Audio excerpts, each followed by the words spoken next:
Hello everyone, আশা করছি তোমরা সবাই খুব ভালো আছো। আমি তো ভালো আছি। আর একদম টাইম নষ্ট করা যাবে না, তার কারণ হচ্ছে আজকে যে বাড়িতে ক্যাটারিংয়ে যাচ্ছি সেই বাড়িতে নাকি খাসির মাংস আছে মেনুতে। তাই একদম টাইম নষ্ট করবো না, আমি এখনই তাড়াতাড়ি করে চলে যাবো আমাদের লোকেশনে। আর পুরো ভিডিওটা দেখো, আশা করি পুরো ভিডিওটা ভালো লাগবে। আর আমার ভিডিওগুলো তোমাদের ভালো লাগে সেটা তো আমি জানি। তো চলো পুরো ভিডিওটা শুরু করা যাক। তাহলে আপনারা ধরেই নিলেন যে আমি খাসির মাংস খাওয়ার জন্যে আমি সাইকেল নিয়ে তাড়াতাড়ি করে চলে গেলাম কাজের উদ্দেশ্যে, কাজের লোকেশনে। আচ্ছা বেশ, তাই না হলো।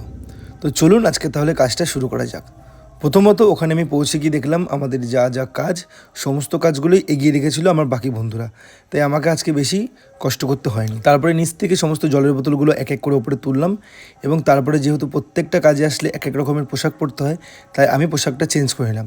আর আমাকে কেমন লাগছে অবশ্যই কমেন্ট করে তোমরা বলো, কারণ আজকের কাজের ড্রেসটা একদম আলাদা ছিল। একটা কথা না বললেই নয়, আপনারা খুব সহজেই ভেবে নেন যে এরা কাজে যায়, পয়সা পায়, আবার কত কত খাবার খায়। বাবা, এদের কপালটা সত্যি খুব ভালো। সেই জন্যে আমি আপনাদের উদ্দেশ্যে একটি কথা বলবো, আপনারা প্লিজ একদিন আমার সাথে যোগাযোগ করে ক্যাটারিংয়ের কাজে আসুন। তাহলে আপনারা বুঝতে পারবেন আমরা কত সহজে কত সুন্দরভাবে কাজ করি, খাবার খাই, আবার পয়সা নিয়ে বাড়ি যাই। প্রথমত আজকের কাজটা ছিল লজে। লজটি ছিল 3 তলার। আমার নিচতলার থেকে মালগুলো নিয়ে গেলাম 2য় তলায়, এবং 2য় তলায় সমস্ত কিছু গুছানোর পর আমরা 3 তলার থেকে খাবার দাবার যা ছিল সমস্ত কিছু নামিয়ে নিয়ে আসলাম 2 তলায়। আজকের কাজের লোক সংখ্যা ছিল 600। তো সবাইকে খাবার দাবার খাইয়ে যখন আমরা বাড়ির দিকে রওনা দেবো, ঠিক তার আগে 3 তলার থেকে সমস্ত গ্যাস সিলিন্ডার, বাসনপত্র এবং 2য় তলার সমস্ত বাসনপত্র আমরা নিচে একদম নামালাম এবং ভ্যানে লোড করে দিলাম। দেন তারপরে আমরা আস্তে আস্তে বাড়ির উদ্দেশ্যে রওনা নিলাম।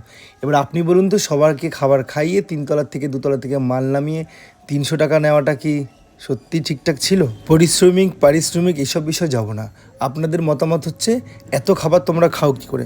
আচ্ছা, লাস্ট একটা কোশ্চেন করছি, পরপর 4 দিন 5 দিন 1 সপ্তাহ যখন দুবেলা একবেলা কাজ করবেন, তখন যেই খাবারগুলো আপনারা খান, যে রিচ খাবারগুলো, আমার তো মনে হয় প্রত্যেকটা বাড়িতে একই রকমের খাবারই হয়। হয়তো মশলা বেশি, মশলা কম, বা একটু হয়তো জিনিস মানে পদ আলাদা। একই খাবার প্রতিদিন খাওয়ার পর আপনার মুখে কি রুচিটা থাকে? বা আপনি ভিডিওতে যে খাবারগুলো খেয়ে দেখাচ্ছেন সেগুলো কি আদৌ তারপরে খাচ্ছেন? ক্যামেরাটা কি কন্টিনিউ প্রথম থেকে লাস্ট অবধি রয়েছে? তো এই হচ্ছে আমার খাবারের থালি, আর এই হচ্ছে আমার খাবারের সংজ্ঞা। এবার দেখে নিন তো, আমি মানে যত বড় মানুষ তত বড় মানুষ অনুযায়ী খাবারগুলো কি ঠিকঠাক ছিল? আর এখানে কি কি খাবার কত কত আছে আপনারা একটু দেখে নিন, তারপরে আপনারা নয় কমেন্ট করে সবটা জানাবেন। আজকে শুধুমাত্র আমি কাজ নিয়ে আর খাওয়া নিয়ে বললাম। সেকেন্ড কথা হচ্ছে ভিডিও। সবার আগেই বলি, পার্সোনাল লাইফ, ফেসবুক লাইফ এক নয়।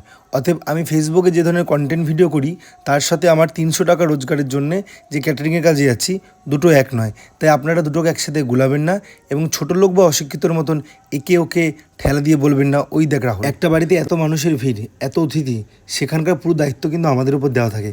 অতএব সেইটা কিন্তু আমাদের কাছে খুব বড় দায়িত্ব। তারপরে আপনারা আবার আমাদেরকে পয়সা দিয়ে রাখছেন, ভুল ত্রুটি হলে পয়সা দেবেন না। সবথেকে বড় কথা, আমরা খেতে পারি না, গরিব ভিখারি, তো সমস্ত কিছু আমাদের মাথায় থাকে। তাই সবটাকে একসাথে গুলাবেন না, প্লিজ রিকোয়েস্ট করছি।